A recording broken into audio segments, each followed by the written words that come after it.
Imagine this, friends. Let's make a bold hypothesis. At this very moment you are standing on the edge of a terrace on a high-rise building dozens of floors up. Or you are standing on a subway platform waiting for a train speeding into the station. In that split second, inside your mind, did a baseless or even crazy thought suddenly flash through?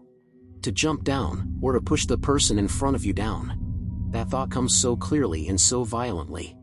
It scares you into sweaty palms and you instinctively take a step back, clutching the guardrail tightly. Even if you are a law-abiding good person who loves life and is mentally healthy, this terrible thought has still appeared like a ghost. At this moment, do you feel a chill down your spine? If the true master controlling this body right now is you, is that rational, kind version of you that wants to live a good life? Then that demonic voice that wanted to kill someone or commit suicide just now, where exactly did it come from? If that voice is you, then why do you feel fear? If that voice is not you, how did it drill into your brain? Could it be that there are actually two people living inside our bodies? One is the material brain, restless like a wild beast due to random neuron firing. And the other is the spiritual self, which possesses reason but can only watch all this happen while trembling in fear. This might sound a bit thrilling, but this is precisely the ultimate riddle that humanity has been trying to solve for thousands of years. The issue we want to explore in this episode of the Ultimate Thought Experiment is the problem of the relationship between consciousness and matter. Regarding this problem, many people know the standard answer. That is, matter determines consciousness. Matter is primary. Consciousness is the product of the long-term development of the material world. It is a function of the human brain. It is a subjective reflection of the material world. But is this conclusion necessarily correct? Does it have no loopholes? If it isn't the case, what impact would that have on us? Today let's break down the relationship between consciousness and matter. Let's put aside those big buzzwords and break out some detailed reasons. Indeed, the phenomenon of human consciousness is a very magical existence. Do we actually have a unique mind? Or are we like other animals or machines? Just a body with consciousness? Is there actually an independence that is different from matter? Or is consciousness just a derivative of the material world? If consciousness is derived from matter, then how is it derived? Actually, this question is indeed a big question. Some sources say this question is the fundamental question of philosophy. Indeed, the answer to this question lays the foundation for answering a series of other philosophical questions. For example, the problem of free will, the problem of strong artificial intelligence, the problem of personal identity, and the problem of the immortality of the soul, and so on. Regarding this fundamental question, today we will introduce the solutions from 7 philosophical schools. They are substance dualism, identity theory, epiphenomenalism, behaviorism, eliminativism, functionalism, and property dualism.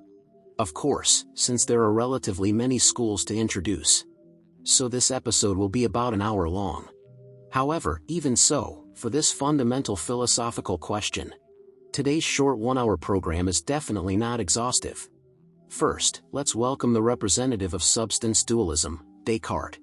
Speaking of this problem of the relationship between consciousness and matter, we have to mention that this pit was dug for us by the 17th century French philosopher Descartes. Descartes was a dualist.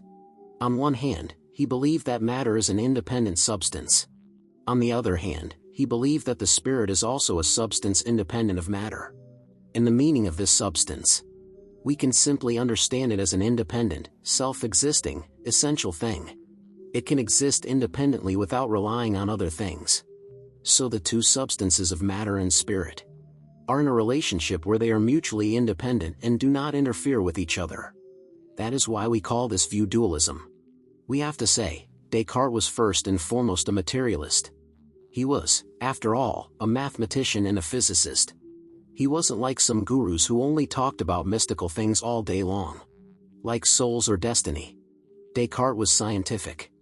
We need to know that in the 17th and 18th centuries, the worldview of Western intellectuals shifted from the original religious worldview to the Cartesian Newtonian worldview.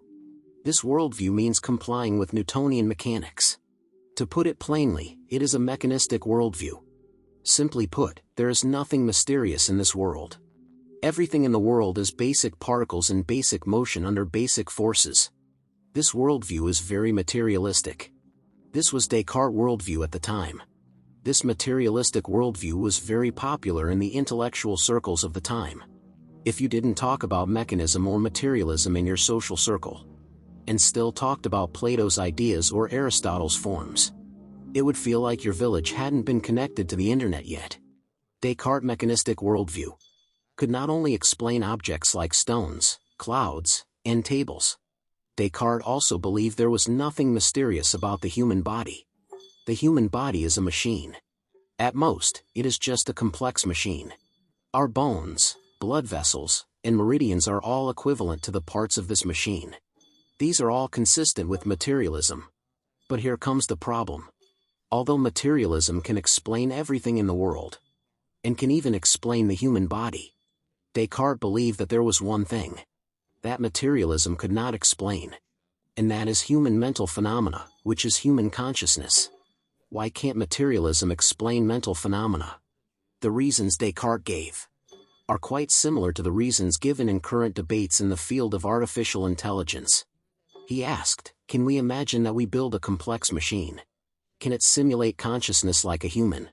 Descartes believed this is obviously impossible. Descartes gave two reasons. First, machines cannot achieve human language ability. The machine is just a repeater. You can only pre-store different memes in it, and then it just repeats these memes. But it cannot creatively play with memes. Simply put, this machine has no sense of humor itself. Second, machines can only do specific things. It is not like us humans who can handle different things flexibly.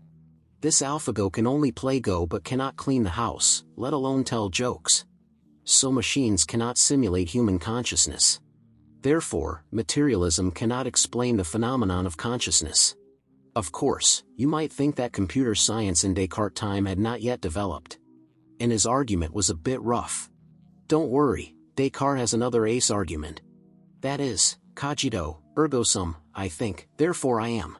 The original intention of this I think, therefore I am argument was to find the certainty of knowledge. Descartes asked, what things in this world certainly exist and can withstand doubt? You say this cup certainly exists because it can be seen and touched. That's not necessarily true. We've all seen the movie The Matrix, right? It is very likely that we are living in the virtual world of the Matrix. This is logically completely possible. So the world before our eyes, including various things, even including scientific knowledge and mathematical knowledge, can all be doubted. But here comes the key point. Descartes found that when I use such thorough doubt to doubt everything, the only thing that cannot be doubted is the doubt itself. Because if I doubt that I am doubting, that implies I am still doubting. Therefore, doubt itself is indubitable. And doubting is thinking. I doubt, therefore I think, therefore I am thinking. So I can be without a body, but I cannot be without thought. So I think, therefore I necessarily exist. This is I think, therefore I am. That's how I think, therefore I am is derived. After universal doubt, Descartes found that the mind of such a thinker is indubitable. It is the truly reliable thing. Descartes' I think, therefore I am argument demonstrates that the mind is independent of matter and is a self-contained entity. Since then, Descartes believed that there are two kinds of substances in this world. One is material substance, its attribute is extension. Extension means occupying space, having length, width, and height.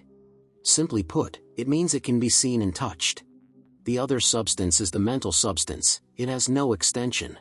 Meaning it cannot be seen or touched, its attribute is thinking. These two substances do not interfere with each other and are each independent and self-existing. Actually, let's circle back. Descartes' dualism actually fits very well with the common sense of us ordinary people. This world, of course, is first and foremost material. The things in this world have extension, can be seen and touched, and can be measured by physical instruments. But what we have to admit is, our mental phenomena are also real. Although they cannot be seen or touched, we can still truly feel that we have a spirit.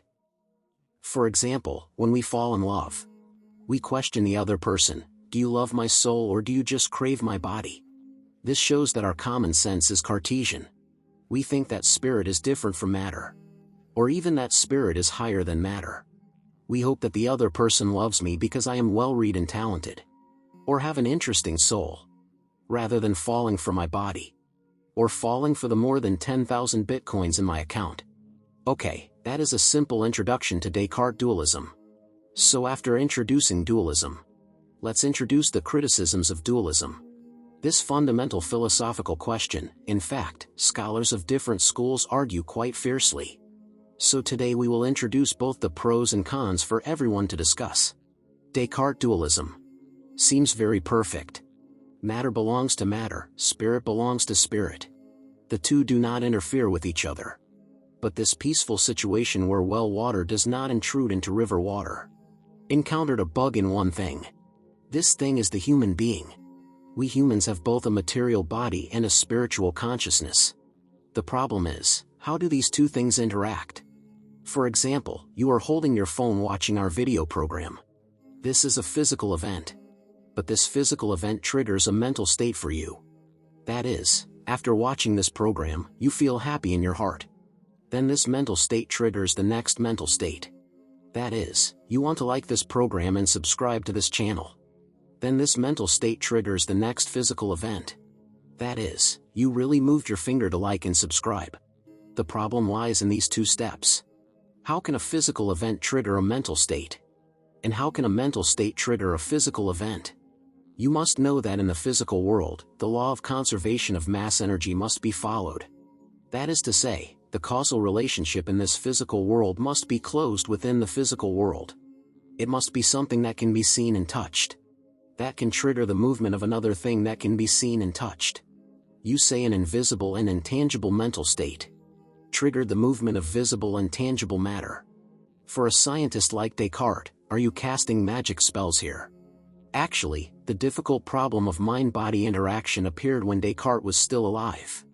At that time, Descartes had a reader fangirl, Princess Elizabeth of Bohemia. She read Descartes' book Meditations on First Philosophy, and was very obsessed with Descartes. But Elizabeth was naturally intelligent. She saw the problem at a glance. She wrote to Descartes asking. She asked how exactly the human spirit and the human body interact.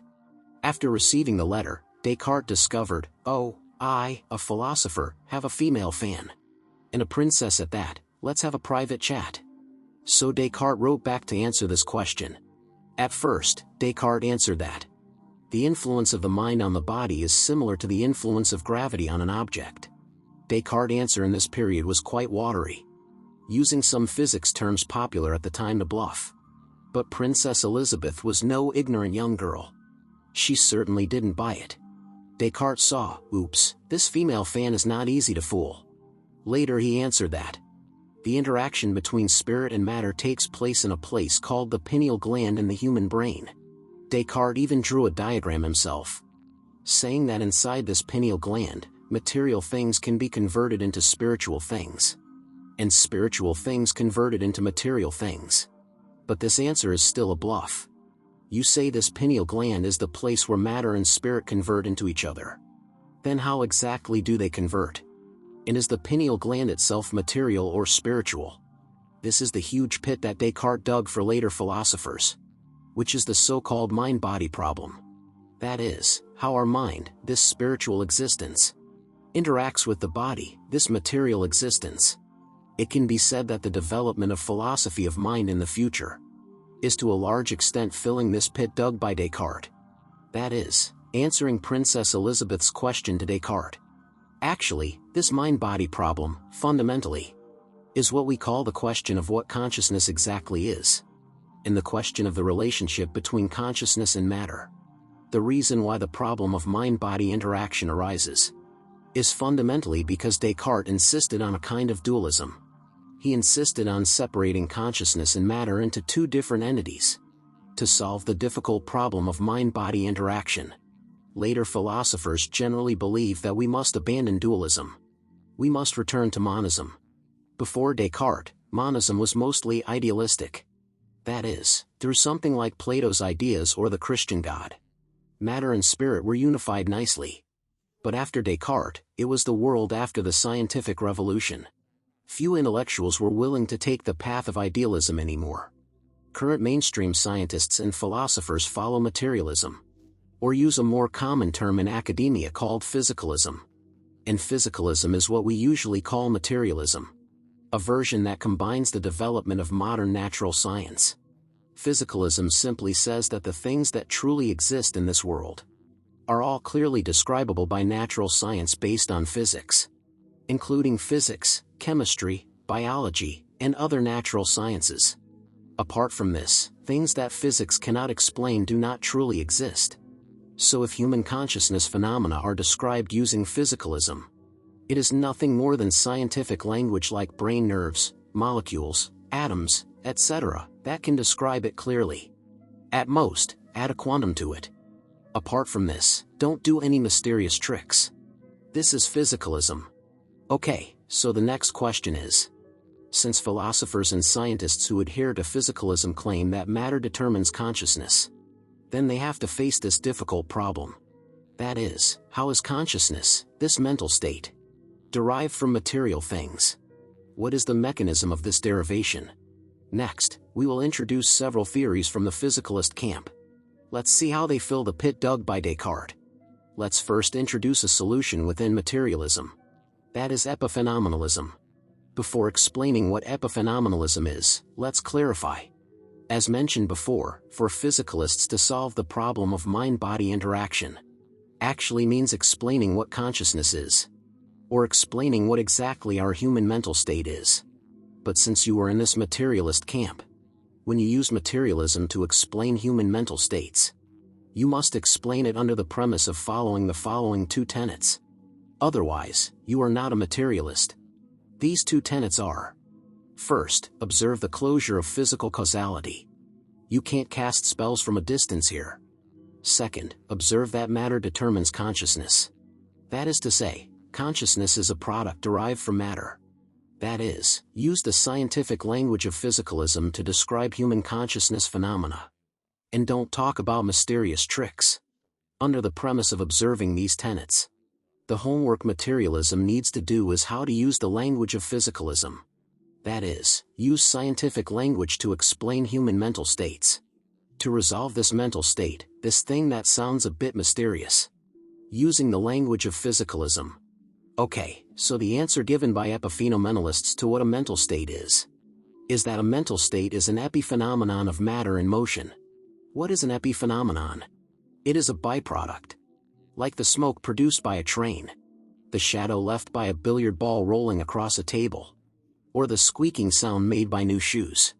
You see, this smoke, shadow, and squeak are all byproducts.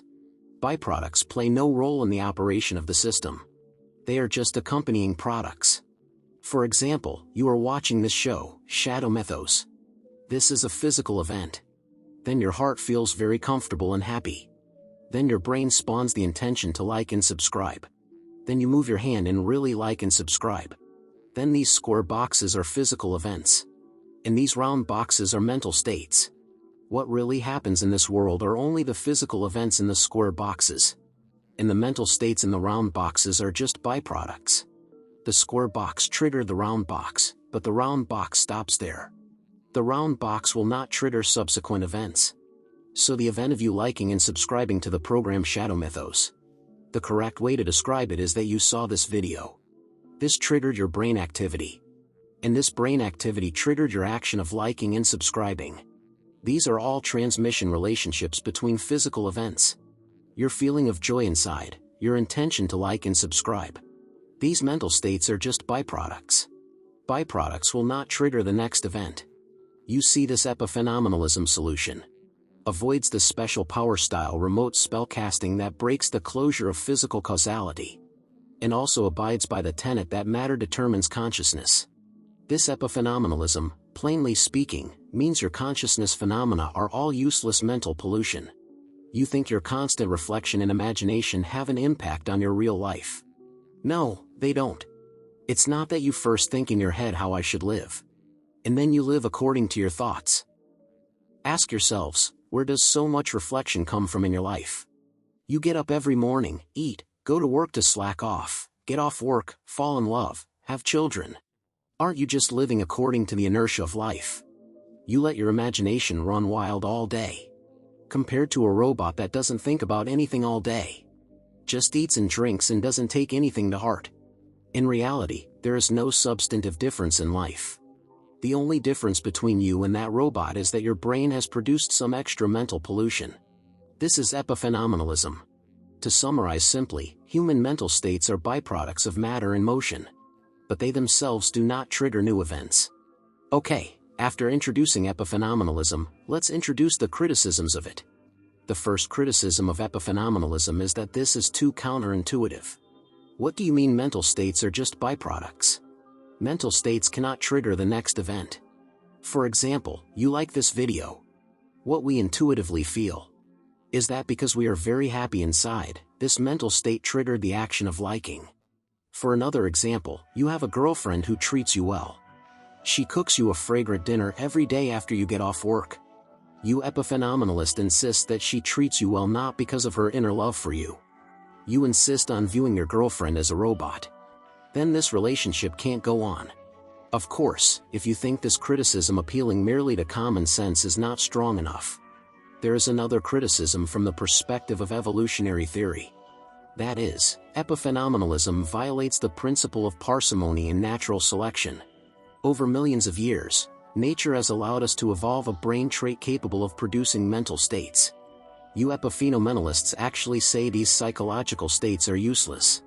You must know that the energy consumption of our human brain is very large. It has the highest energy consumption among all mammals. The mass of the human brain only accounts for 5% of the entire body. But the energy consumption accounts for 20%. A large part of this energy consumption is used for consciousness activities. As a result, you epiphenomenalists say this energy consumption is useless. Then why would natural selection over millions of years screen for such a useless but high energy consuming trait? If it were truly useless, shouldn't it have been eliminated by natural selection long ago? So this epiphenomenalism is suspected of being intellectually lazy.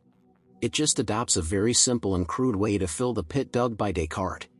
It's like saying, oh, humans have psychological phenomena. Then cover your eyes. I don't see it. I don't see it. Of course I don't exist, of course I'm just an epiphenomenon. And by doing this, one can maintain the closure of physical causality. In this way, it seems too convenient. Okay, after introducing epiphenomenalism, let's introduce another materialist solution, behaviorism. Regarding the answer to the relationship between consciousness and matter. In the materialist camp, there is another solution called behaviorism. What is behaviorism? It means let's not talk about dualism, material substances, mental substances, or epiphenomena. Let's not talk about essences or substances. These are metaphysical presuppositions, which cannot be explained clearly. You say you have a mental entity, then take it out and show me. If you can't take it out, don't talk about it. We only talk about things that can actually be measured. So what can be measured? That is human behavior. Simply put, don't talk about what you are thinking in your heart, that can't be explained clearly. We only look at what you do. So behaviorism's explanation of human mental states is: mental state equals human behavioral tendency. For example, someone runs over to me and says, I genuinely like your Shadow Mythos program very much. Every time I see this program, my heart is very happy. Then I say, what is genuine liking? What is very happy? How much do you like it for it to be genuine? How many newtons of force did this happiness create? Can it smash this phone screen? I cannot feel your heart. Your heart is a black box to me. Your liking for this program must be reflected in a way that everyone can measure. For example, you should translate your liking for this program into: whenever the trailer is updated, Joe will set an alarm in advance. And when watching, the heart rate will be 20% higher than usual. And will touch the like button within 5 seconds of opening the video. Then after observing this series of behavioral operations from you, I can say that I can see you really like this program. So behaviorism emphasizes input and output. As for what complex internal changes occurred between input and output, from the perspective of behaviorism, this is a black box. In fact, we don't need to talk about it. We only look at the physical events at both ends of input and output. Or look at stimulus and response. This behaviorism does not presuppose any invisible and intangible mental entities. It advocates eliminating those things that cannot be measured or verified. This is very consistent with the spirit of Occam's razor, which is, entities should not be multiplied beyond necessity. So under this logic, for example, your girlfriend treats you well. She cooks you a fragrant dinner every day after you get off work. In this case, we can assert that your girlfriend actually loves you very much. That is, through the behavior made by a person, we can assert her mental state. Even if your girlfriend is a robot, as long as she treats you well in behavioral tendency, then she truly loves you. This actually also fits very well with the spirit of the Turing test proposed by Alan Turing, the father of computer science. This Turing test is a test used to check whether a computer has reached the level of human intelligence. That is, we don't make those conceptual definitions. Don't talk about what model this computer fits or what advanced technology it is made of. Instead, define it in a behaviorist way. That is, after you chat with this computer on WhatsApp for a long time, you actually cannot determine whether it is a computer or a real person. Then we say this computer has passed the Turing test and possesses human intelligence. Okay, this is the solution of behaviorism. To summarize simply, mental state is equivalent to behavioral tendency. We don't want to talk about those invisible and intangible mental entities. These are all black boxes. We only look at the physical events at the input and output ends. Okay, after introducing behaviorism, let's introduce the criticisms of it. The criticism of behaviorism focuses on this point. That is, you behaviorists draw this equal sign between mental state and behavioral tendency. Is this statement too absolute? If we want to refute you, we just need to find a corresponding mental state that does not show the corresponding behavioral tendency. Then the equal sign you drew is wrong. For example, ordinary people will cry out in pain if pricked by a needle, and will show a mask of pain on their faces. But the question is, does feeling pain equal a mask of pain? We can imagine a well-trained actor, or a well-trained secret agent. You torture him to extract a confession, for example, prick him with a needle. Due to years of training, he will not show a mask of pain. He will behave very calmly and with a smile on his face, gladly facing the physical event of you pricking him with a needle. But can you conclude that he did not feel pain in his heart? Because he did not show a mask of pain. So this equal sign drawn by behaviorism is a bit arbitrary and the statement is too absolute. Ultimately, it insists on translating all mental states into behavioral tendencies. But the question is, can all mental states be translated? We have a lot of scenes in life where words do not match thoughts, especially when facing our girlfriends. So if there are some mental states you cannot translate, you treat people as black boxes and ignore them, and even use Occam's razor to eliminate the other person's thoughts, then I guess you will never find a girlfriend. Okay, after introducing behaviorism, let's introduce another materialist solution, identity theory. The original intention of this identity theory is also to fill the pit dug by Descartes. Descartes insisted on a kind of dualism, and then converted material things into spiritual things through a pineal gland, thus causing the difficult problem of interaction between body and mind. So this identity theory says we don't want dualism. We are firm materialists. All mental states can be reduced to physical mechanisms. Precisely speaking, reduced to brain states. So the answer given by identity theorists is that mental states are actually equivalent to brain states. Mental states and brain states are actually the same thing. The identity in identity theory means this. This identity theory actually follows a reductionist path. What is reductionism? Reductionism is a very typical path of physicalism. It says that all higher-order mental states can be reduced to lower-order physical states. So this identity theory reduces mental states to the neural states of the human brain. Of course, this identity theory also benefits from the development of brain science. Brain science tells us that your feelings and thoughts are actually just a series of discharge processes of your brain neural network. Every mental state of yours actually corresponds to a specific wiring state of brain nerves. For example, you were pricked by this needle. Your heart felt pain and your mouth shouted, "I'm in pain." Actually, according to the reductionist view of identity theory, this sentence should be translated as "my brain nerve C fibers are firing." So this proposition of identity theory makes this theory very well-rounded. It solves the pit of the mind-body interaction problem dug by Descartes very well. For example, you watched this video and your heart felt joy. Then the intention to like spawned. Then you moved your hand to like. Using identity theory to explain. Actually, every action of yours corresponds to a brain nerve state. One state triggers the next state. Regardless of whether this event is a mental state or a physical event. It can actually be reduced to one neural state of your brain triggering the next neural state. So this solution avoids the bugs of epiphenomenalism and behaviorism. That is, not being able to explain mental states triggering physical states. Because both those schools do not admit the substantive existence of mental states. But identity theory makes sense. Because the causal relationship of any event is actually the causal relationship between brain nerve states. Okay, after introducing identity theory, let's introduce some criticisms of it. The criticism of identity theory can be simply summarized in 2 points. First, it cannot explain the subjectivity of consciousness. How so? Identity theory has an endeavor.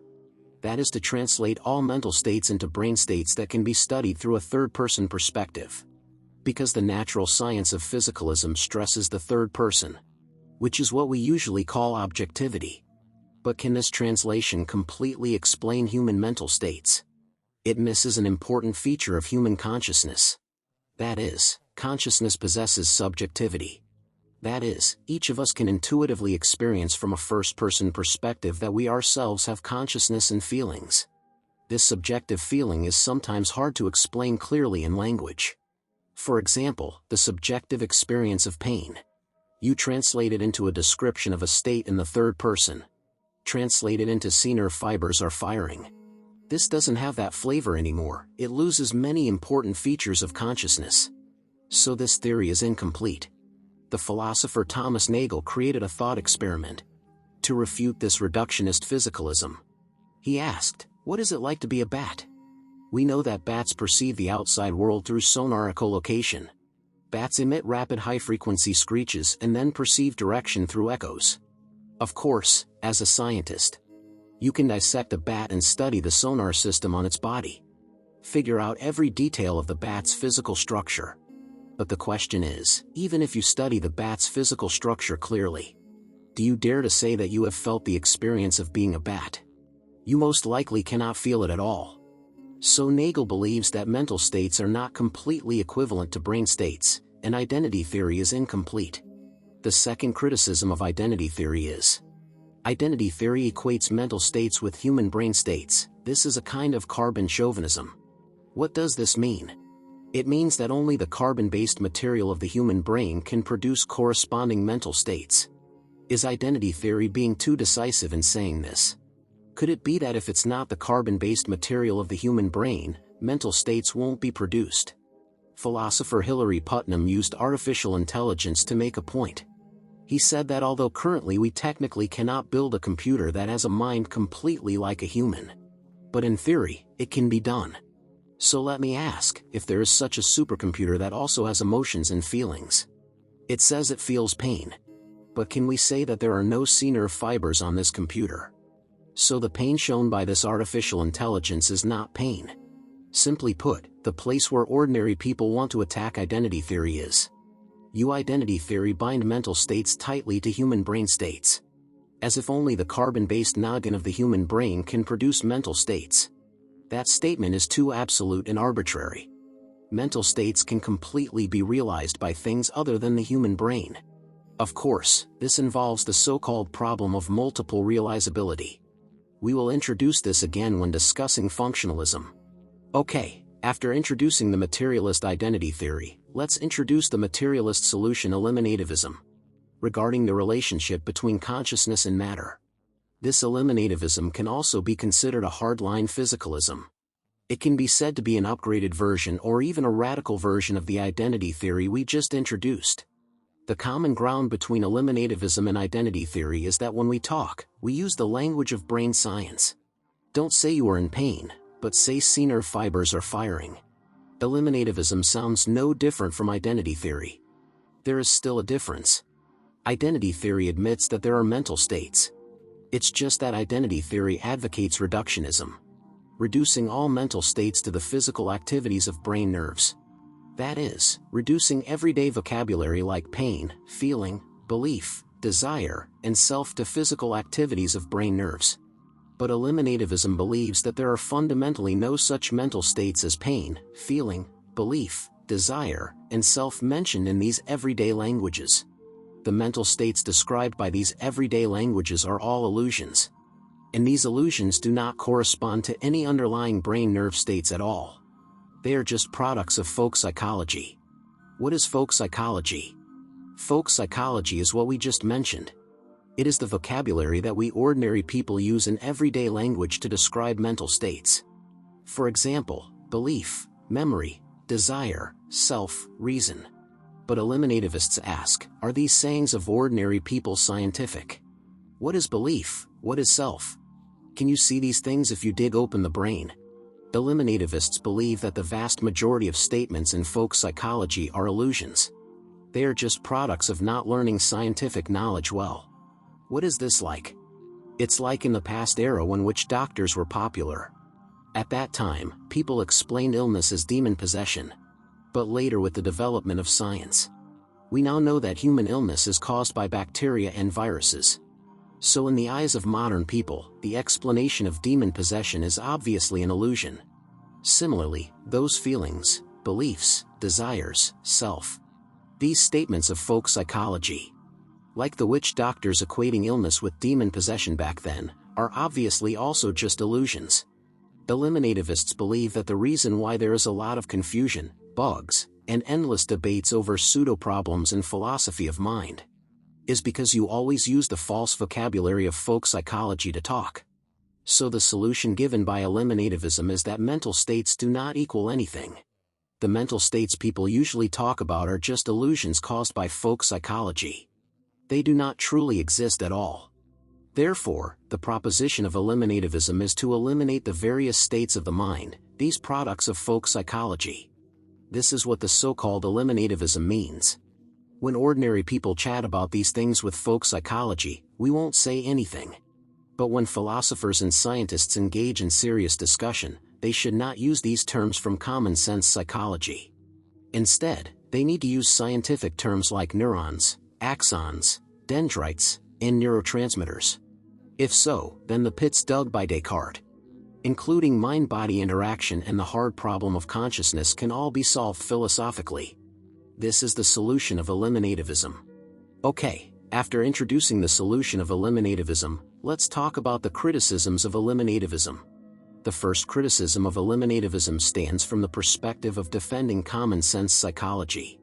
It says that just because you didn't find things corresponding to pain, desire, and self in the brain according to common sense psychology, you say common sense psychology is wrong.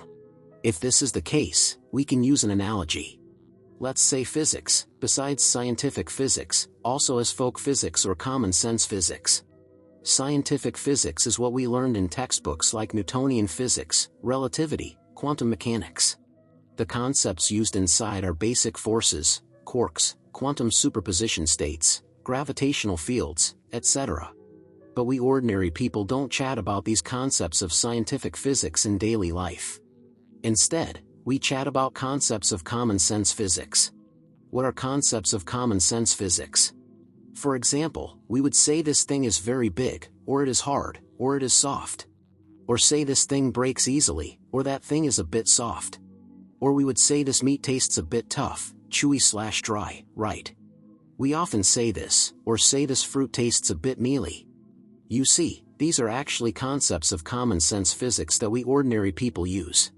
But we ordinary people just use them like this. And they are used very conveniently and effectively. You can't say that these concepts of common sense physics are not as scientific as those in textbooks. So when I say this meat tastes a bit tough, saying this is incorrect. This is a criticism of eliminativism. Of course, there is another criticism, same as with identity theory. Eliminativism also advocates translating all descriptions of consciousness into third-person descriptions. Therefore, it cannot explain the subjectivity of consciousness. This is a criticism effective against all physicalism. regarding this criticism from the perspective of subjective consciousness. We mentioned Nagel's bat thought experiment when criticizing identity theory earlier. Here we introduce another thought experiment also used to criticize physicalism for not being able to explain the subjectivity of consciousness. To point out the incompleteness of physicalism, scholars have really opened their brains wide and come up with all kinds of weirdly set thought experiments. The thought experiment to be introduced here is the black and white Mary room argument proposed by philosopher Frank Jackson. My channel has done a separate video on this interesting thought experiment before. Those interested can go watch it. It says there is a girl named Mary who has lived in a room since she was little. Everything in this room is black and white. The TV in this room is a black and white TV. All books in this room are also printed in black and white. And this Mary has been made to wear a special pair of contact lenses since she was little. Even when Mary looks at her own skin, it is converted into black and white. In short, everything Mary has seen since she was little is black and white. However, Mary has also learned various knowledge about colors in this black and white room since childhood. Like the wavelength of this color, how the human eye receives various wavelengths, etc. Mary is very familiar with this kind of knowledge about colors. So much so that when Mary took a science exam about colors, she answered fluently and got a very high score. It can be said that Mary is a very outstanding color scientist. Okay, here comes the question. This color scientist Mary who has never seen color. If one day we take off her contact lenses, open the door of the black and white room and let her walk into the outside world. See the blue sky, the green water, the green grass. When Mary sees these vivid colors in nature, will she exclaim? Will she involuntarily say, "Oh my God"?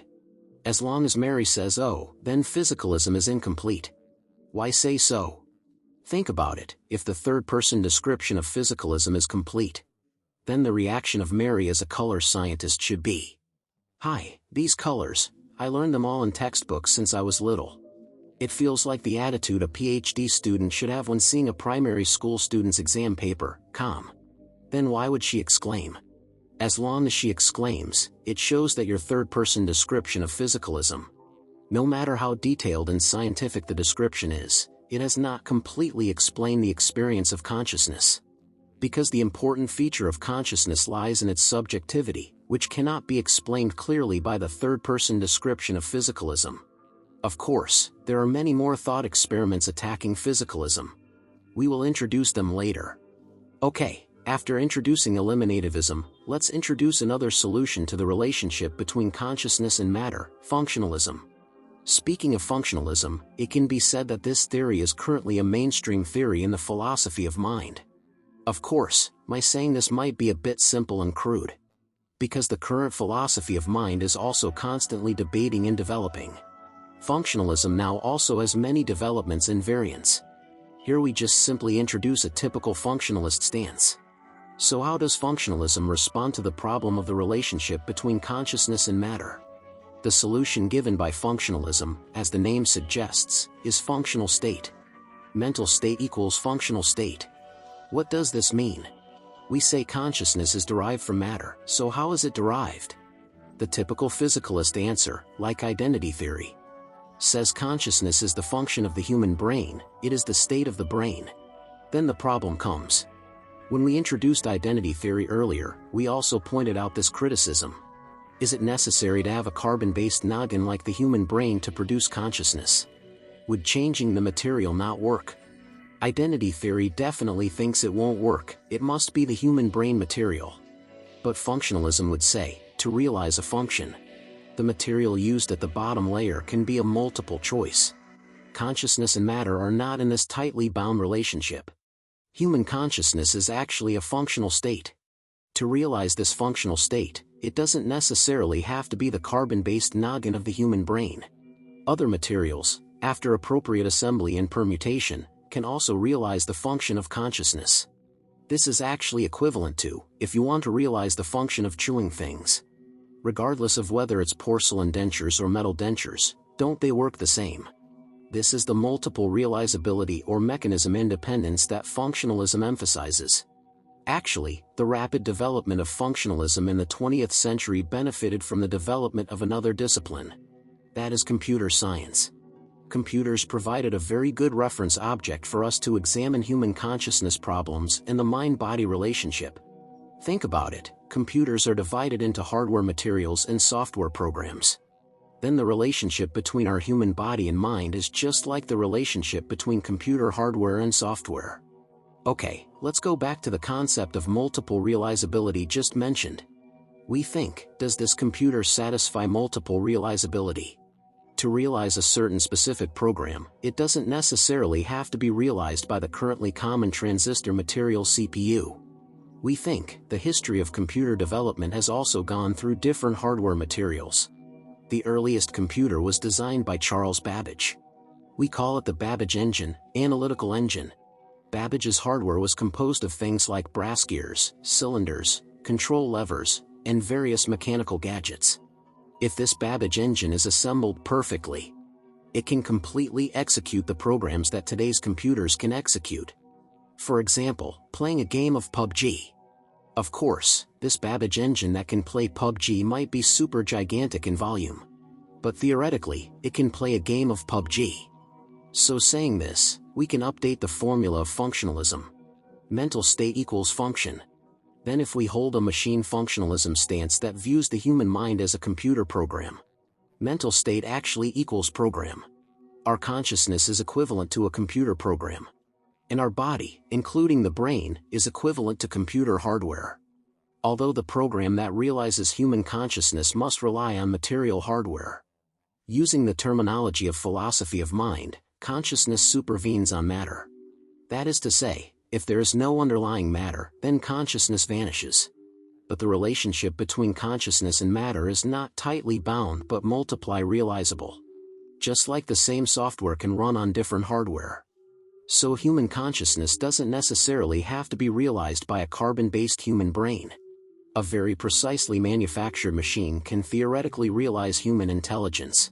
So functionalism lays the theoretical foundation for the feasibility of strong artificial intelligence.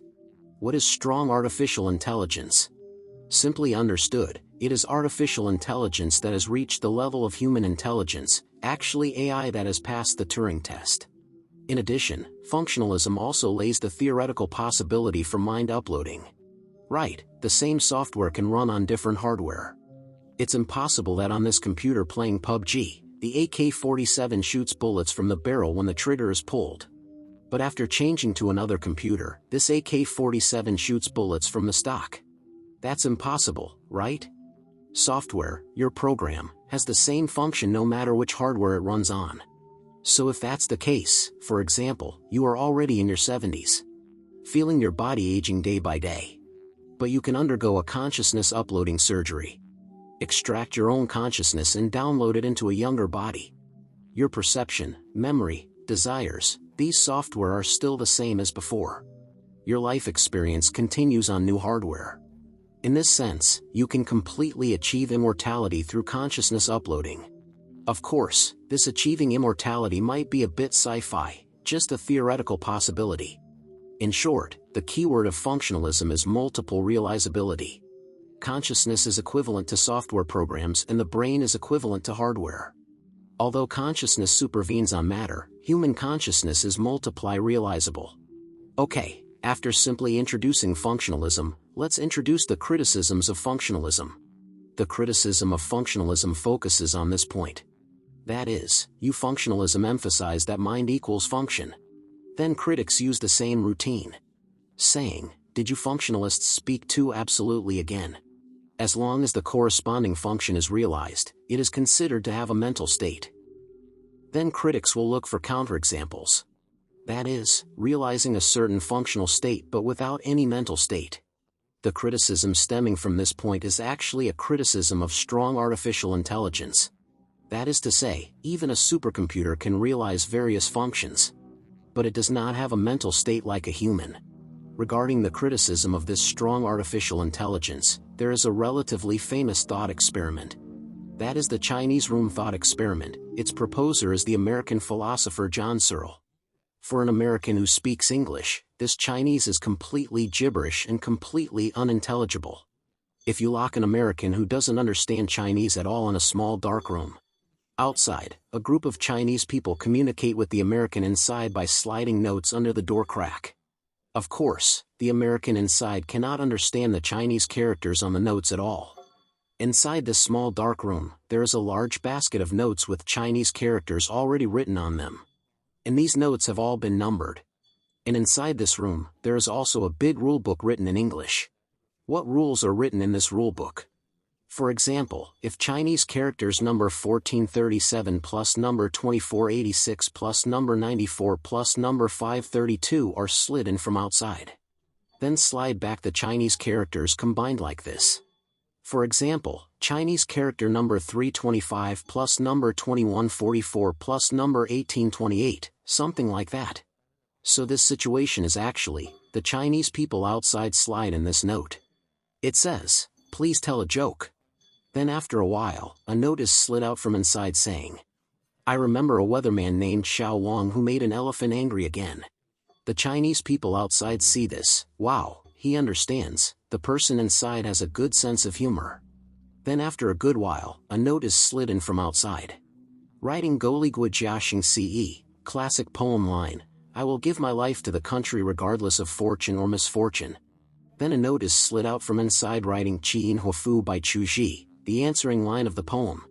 Something like that.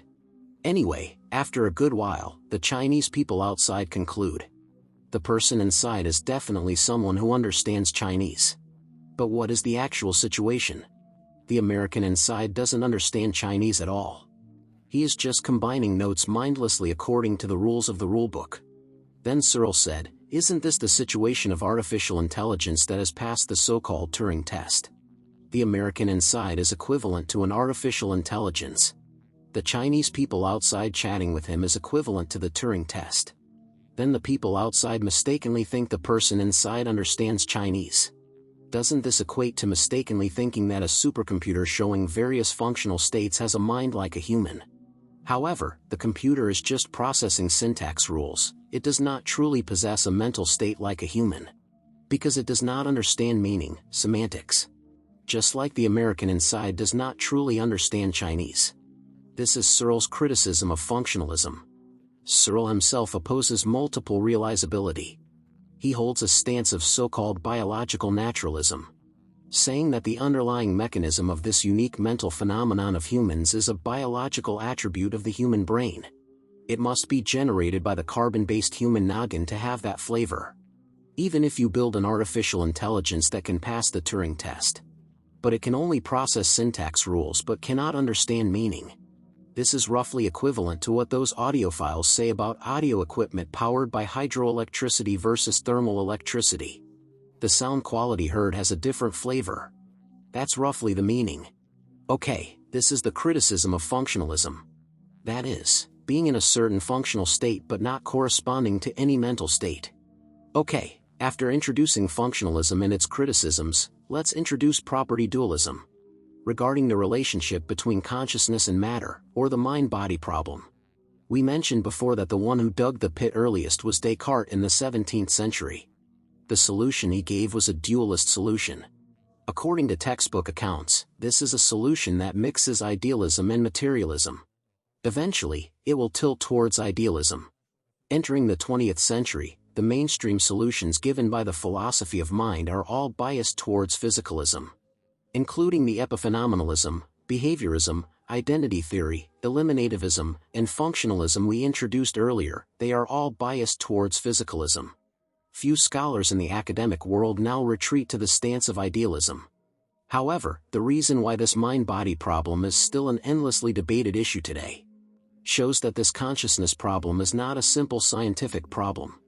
If physicalism could easily explain consciousness clearly, then why is this philosophical problem still debated endlessly today? Philosopher David Chalmers divided the question of what consciousness is into two levels, the easy problem and the hard problem. The easy problem is how the brain is constructed, how brain nerves are built, how brain waves discharge. In short, things that can be clearly described by the third-person scientific language of physicalism. Although current brain science, biology, and physics have limited development, and technically haven't been able to explain it completely, theoretically, these technical problems are just easy problems. and the hard problem of consciousness refers to why we have consciousness and the phenomenal consciousness we possess. And this phenomenal consciousness is the subjective experience of consciousness we mentioned before. That is, each of us can feel and experience our own consciousness from a first-person subjective perspective. And this experience is hard to describe clearly in language. For example, when we see a patch of red, it is not just clearly describable by what kind of stimulus the wavelength of red produced on our visual nerves. We have an unspeakable feeling about redness, qualia. This feeling cannot be explained clearly by third-person scientific description. Actually, this is Mary mentioned in the black and white Mary room argument earlier. When she walked out of the room and saw the colorful world with her own eyes, she uttered that sentence, "Oh my God." Human consciousness phenomena are not clearly explainable by simple molecules, atoms, or nerve fibers. In short, the problem of consciousness is a problem that is hard to explain clearly. So Descartes proposed a kind of dualism at the very beginning, meaning that our description of consciousness phenomena is definitely different from the description of matter. The description of consciousness must be self-contained, so dualism was created. But the problem is, let's go back. It's already 2025, are we going to retreat back to dualism or idealism? This is obviously impossible. However, although Cartesian substance dualism cannot be returned to, we can still choose a kind of property dualism. This property dualism is compatible with physicalism and maintains a certain independent existence of consciousness phenomena. What is property dualism? What is the difference between it and Descartes' substance dualism? Let's look at the diagram. Descartes' substance dualism believes there are two substances in this world. One is material substance, one is spiritual substance. The two do not interfere with each other. The attribute of material substance is extension, the attribute of spiritual substance is thinking. So what is property dualism like? Property dualism is actually substance monism. Property dualism believes that there is only one substance in this world, which is material substance. And on this point, property dualism is physicalist. But this material substance will exhibit two kinds of properties. One is physical properties, and the other is mental properties. So the equal sign drawn by property dualism for mental states is, mental state equals mental property of material substance. And the key lies in that mental properties are independent of physical properties. So how to understand that mental properties exist independently of physical properties? For example, a typical physicalism, like identity theory, would believe that as long as the material configuration is in place, for example, C nerve fibers are firing, then the mental state must be I feel pain. Because matter determines consciousness. But property dualism would ask, is your statement too full again? Could there be a state where the matter is in place but the spirit is not? It's the old routine again. So to demonstrate this point, that is, to demonstrate that mental properties are independent of physical properties, Chalmers created a thought experiment, which is the argument about philosophical zombies. What is a philosophical zombie? Philosophical zombie is different from zombies in Hollywood movies. You can tell at a glance that zombies in Hollywood movies are different from normal people. But philosophical zombies, in terms of behavioral performance and physical structure, cannot be distinguished from normal people. Actually, philosophical zombies are what we just said. In terms of the easy problem of consciousness, they are no different from normal people. The brain nerves are wired correctly, the brain waves are running on time. But the only difference between philosophical zombies and normal people lies in the hard problem of consciousness. That is to say, philosophical zombies have no subjective conscious experience. For example, there is a philosophical zombie named Shadowwick. He looks normal usually, and even runs a channel program called Shadow Mythos uploaded to the internet. If you subscribe and like him, he will show a very happy appearance.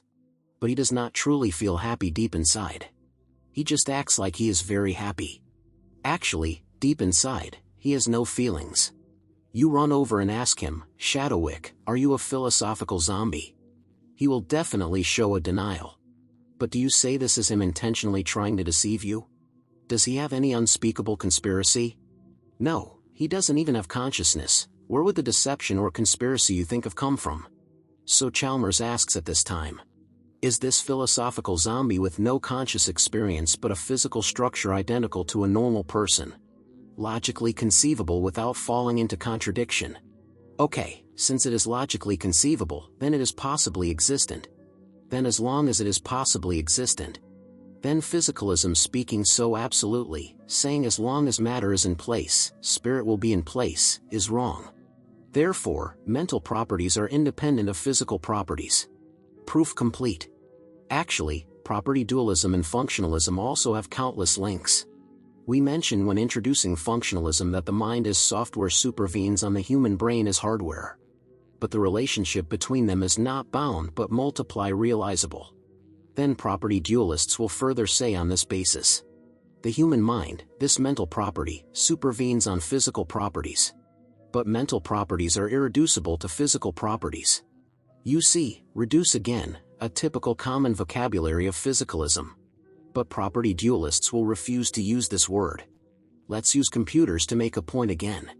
Students who have studied computer science know that computers are layered. Things at different layers have a certain degree of independence. Things at the software layer, although supervening on the hardware layer, cannot be reduced to things at the hardware layer. For example, when you are playing the game PUBG, you use an AK-47 inside to headshot the opponent. But can you say that the operation in this game interface can find a one-to-one corresponding component at the hardware layer? If you reduce it downwards, you can only reduce it to the transistors inside the CPU. Can you say which wire inside this transistor corresponds to this AK-47? You can't find it, right? So our human consciousness is just like software. It is a mental property exhibited by material hardware but irreducible to physical properties. Mental properties have their independence. Okay, so the next question comes. Since this mental property is independent, it does not rely on physical properties. Then the question is, where exactly does this mental property come from? This is the soft underbelly of property dualists. The criticisms of property dualism from scholars of other camps mostly focus here. The criticism of property dualism is embodied in, you say mental properties are not derived from physical properties. Then where did it come from? You cannot explain it clearly using the method of physicalism or the scientific method. It seems to have returned to the mystical idealism. Of course, some property dualists still try to describe where mental properties come from using language compatible with natural science. Currently, there are mainly two theories, one is emergentism, the other is panpsychism. Everyone, judge for yourselves whether they are persuasive. Emergentism says that this consciousness is a product that emerges from the joint operation of the entire human brain neural network. That is to say, the individual neurons that make up our brain are unconscious. But if connected in an appropriate way, snap, very quickly, this consciousness emerges. But the problem is, this emergence is just an after-the-fact description. How exactly does it emerge? Does it have mathematical logic? Can we artificially manipulate or predict the emergence phenomenon? Regarding what the specific mechanism of this emergence is, no one in the academic world can explain it clearly at present. Of course, scholars supporting emergentism will say that this so-called explaining clearly is itself a reductionist line of thought. And we emergentists oppose reductionism. You still delusionally want us to use reductionist discourse to explain emergentism clearly. Hey, we won't fall for that. Okay, there is another explanation for where mental properties come from, which is panpsychism. This panpsychism says that just as all things possess physical properties, all things also have mental properties. From the beginning of the universe, from the existence of material entities. While possessing physical properties, all things also possess mental properties. So panpsychism answers the question of where this mental property comes from with this statement. Or rather, dissolves it. Right, it is an inherent property of all things. We never ask where the physical properties of all things come from, right? Similarly, all things come with mental properties from the very beginning. Isn't this a very natural thing? This mental property applies not only to living objects but also to non-living objects. That is to say, not only do we humans and animals have mental properties. For example, a table, a stone also has mental properties. This is not to say that a stone is also conscious. But at least we can say that a stone also has the initial faint signs of consciousness. This mental property is a completely different property from physical property. So don't use physical properties to explain mental properties. That is, you cannot simply use the language of physicalism to describe mental properties. This is the logic of panpsychism. This logic is quite clear and is very consistent with the presuppositions of property dualism.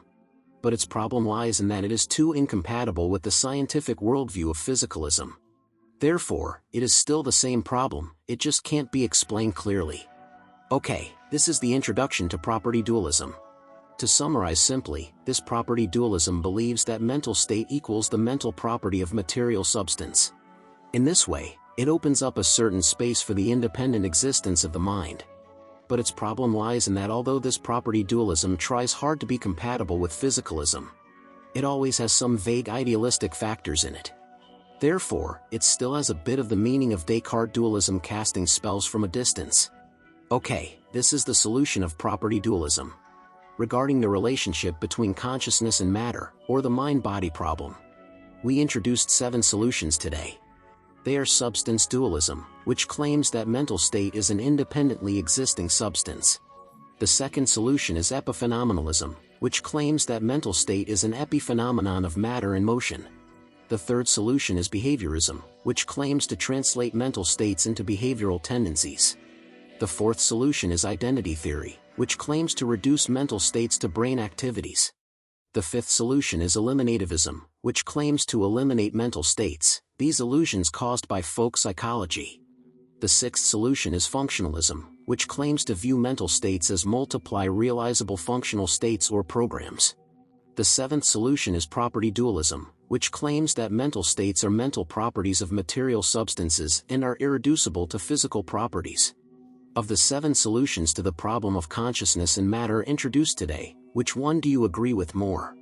Of course, the solutions available for discussion regarding this big question of consciousness and matter are not limited to these 7. For example, recent developments in philosophy of mind will combine continental phenomenology to explore the mind-body problem.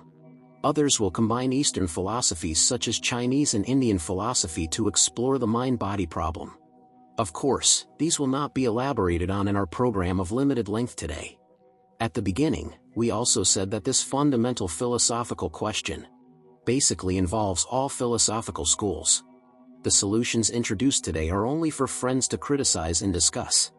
Let's go back to this big question. Obviously, this world is material.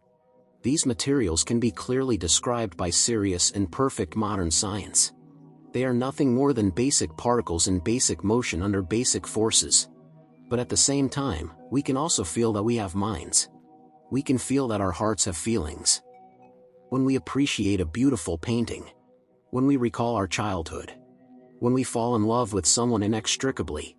Are the feelings in our hearts at this moment also explainable by things like brain nerve discharge, molecules, atoms, and quarks? Welcome to join the philosophers in the discussion of this ultimate thought experiment. You are welcome to publish your insights and views in the comment section. Thank you for watching until here. I believe you are also a person who likes independent thinking and is emotionally rich. Thank you for liking, subscribing, and sharing. See you next time.